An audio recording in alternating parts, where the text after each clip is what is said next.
Bonjour à tous, je suis Monsieur Daniel Ebondo, je suis informaticien. J'ai été pris comme membre des jurys dans une école de la place, à Lubumbashi bien sûr.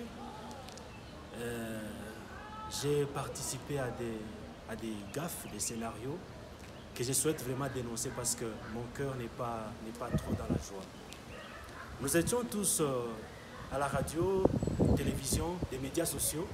Nous avons suivi les messages du président Fachi, le président Antoine Félix Tshisekedi, quand il a dit que le niveau de l'enseignement est trop bas en RDC, quand il a dit que la formation n'est pas une bonne formation pour nos élèves en RDC. Et en tant qu'enseignant, j'avais un peu de regrets.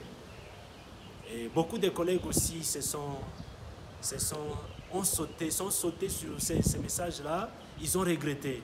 Pourquoi le président peut dire ça, pas seulement chez nous, et en plus en dehors du pays, et diffusé par les médias internationaux et les médias sociaux aussi. Nous avons tous regretté.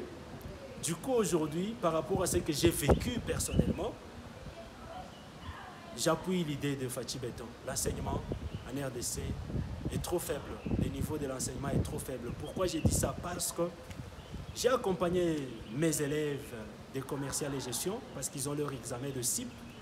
CIP qui est situation d'intégration pratique ou professionnelle. Et cet examen-là, on prend la comptabilité, on les relie en informatique. On veut plus vérifier la capacité de l'élève à utiliser l'outil informatique qui est l'ordinateur. J'ai vécu les élèves qui sont incapables d'abord d'ouvrir ou de lancer les programmes Microsoft Office Word. Parce que l'examen était basé sur le Word. Ça, je regrette personnellement, parce que c'est le premier travail que nous faisons quand il faut se lancer avec le Word. L'enfant doit être capable d'ouvrir le Word en utilisant toutes les méthodes possibles. Ça, je regrette. J'ai vu les élèves incapables d'ouvrir le Word. Et d'autres élèves, au lieu d'ouvrir le Word, ils ont ouvert Notepad. Pour les amis informaticiens, ils comprennent déjà. Il y a d'autres, ils ont ouvert WordPad. Ça, c'est regrettable. Autre chose, j'ai vu les élèves, même pour tenir la souris, c'est un problème. L'élève ne connaît pas l'utilité du bouton gauche de la souris, du bouton droit et de la molette. J'ai vu l'élève en train d'appuyer sur la molette pour que ça donne ce qu'elle veut. C'est compliqué. J'ai vu les élèves incapables d'insérer le tableau dans Word. Ça, j'ai regretté.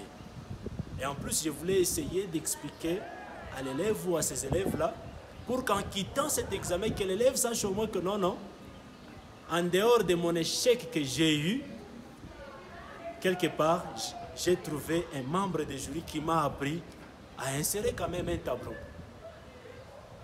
Mais, entre guillemets, les collègues qui étaient avec moi n'ont pas aimé ce que je faisais. Autre chose, j'ai eu à écouter plus les élèves qui avaient des difficultés juste après l'examen. Il y a des élèves là qui m'ont rassuré que dans leurs écoles, ils n'ont pas de machines, ils n'ont pas l'outil informatique, mais ils ont la section commerciale et gestion. S'il vous plaît, monsieur le ministre de l'Enseignement, je demande à ce que les écoles qui n'ont pas la section, qui n'ont pas les ordinateurs dans leurs écoles, qu'ils suppriment la section commerciale et gestion. Quels que soient tous les moyens qu'ils peuvent utiliser pour pratiquer, je demande au ministère de l'Enseignement, l'année prochaine, les écoles qui n'ont pas des ordinateurs chez eux, qu'ils ferment cette section-là des commerciales et gestion pour accompagner la vision du chef de l'État. Autre chose, il y a des élèves à qui leurs préfets, leurs enseignants de comptabilité, d'informatique ont demandé de l'argent en disant que non, on va aller corrompre là, vous allez réussir. Ça, j'ai vu.